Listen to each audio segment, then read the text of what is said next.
Good afternoon and welcome to this week's edition of Finweek Money Matters. Remember that this is the show that helps you manage your finances. I'm Demisha Greater. Coming up on the show today, we'll be speaking to one of the co-founders of Fincheck.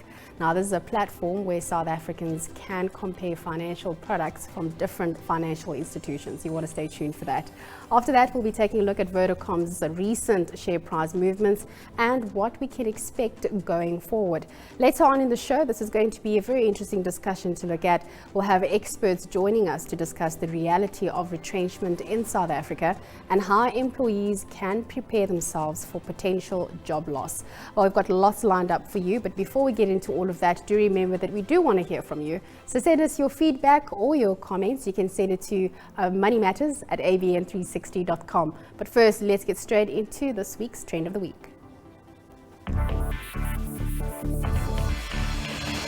When it comes to selecting the right financial products, many South Africans can be uninformed and overwhelmed, often leading to very poor financial decisions. But now, using a single platform, South Africans can compare products from different financial institutions in order to decide which one will best meet their financial needs. Joining me in studio to discuss Fincheck is the co-founder and chief innovation officer of Fincheck, that is Christopher Ball. Chris, thanks so much for joining us. Interesting concept that you came up with. How did it start and how do you get access to this? Well, thanks for having me. I guess the story really started with my first job. I worked at Lendico, which is a peer-to-peer lending network.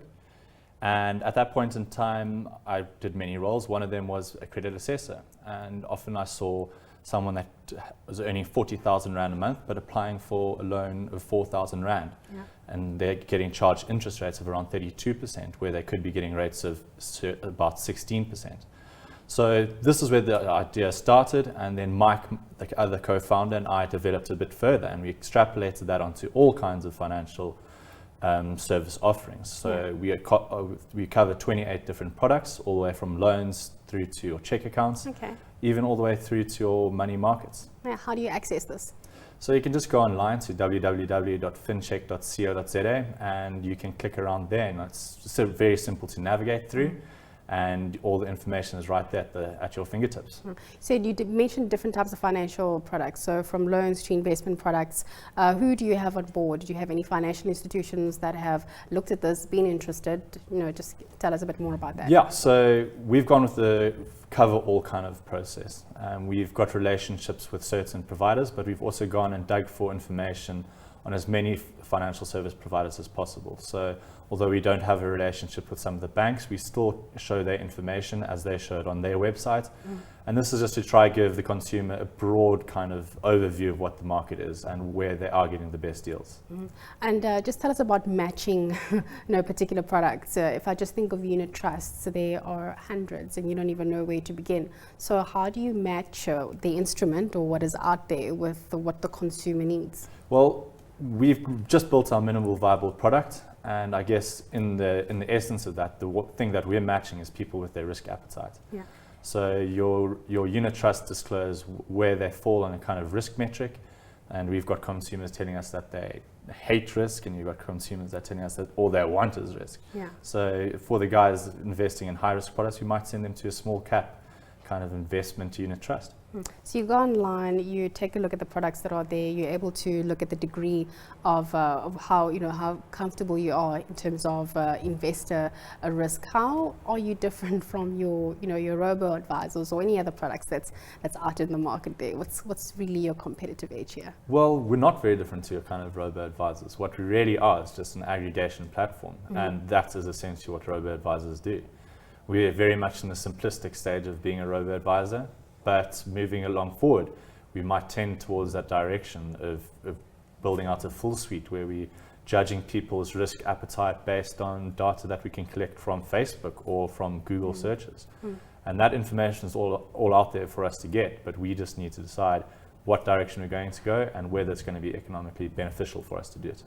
Obviously, you're still in the starting phase. How long have you been up and running? Just want to get a sense of the uptake, and then also in the perfect world, a few years from now, what does Fincheck look like? So yeah, we launched in November, so a very short period of time so far, but we've garnered quite a lot of traction. I mean, this month we're on track to get 15,000 kind of users And that's compared to about 1,200 in the very first month. So the growth that we're seeing is exponential. And you ask, where do you see us in the next few years?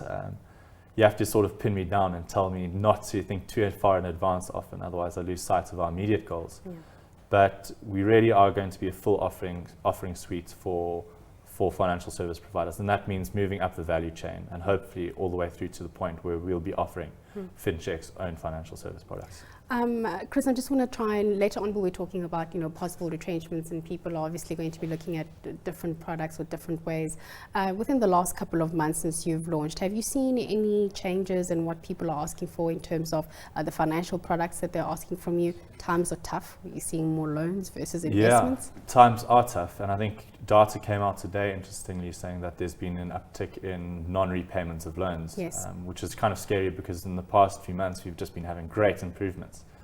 But unfortunately that's moving up again. But on the same hand, what really excited me is that we've started seeing more people looking at trading accounts, and that means that people are hopefully moving away from being net lenders to net savers in some way or form. And that's definitely a culture that I'd like to promote in South Africa. Next week we've got the World Economic Forum that's kicking off. The big theme there is transforming Africa through digitization and ensuring that we try and bridge that digital gap. You are playing on an online space. Every person that's come here who's on the same platform, I've asked them about the issues around broadband and access to internet. Has that been something that you've had to encounter with your clients? It is something that we've encountered, but I think actually even better is that Africa's almost skipped the broadband kind of conundrum, where you've got a vast majority of users that have gone straight to smartphone devices. In South Africa, you've got smartphone penetration all the way up to about 50% versus your internet penetration of about 16%. Yes. And with the new products coming online, coming out of China, and even phones coming out of Africa, hopefully we'll soon see a smartphone that's really available to absolutely everyone. And that for me is the really exciting trend, is when everybody in Africa has access to internet through their smartphone. Chris, thanks so much for coming in, and congratulations and the best of luck with your venture. Do keep in touch with us and let us know how it's going in the next year or so. We should catch up and see. I will do. Thank you so much. That was Chris Ball, co-founder and Chief Innovation Officer of Fincheck. Next up, Killer Trade.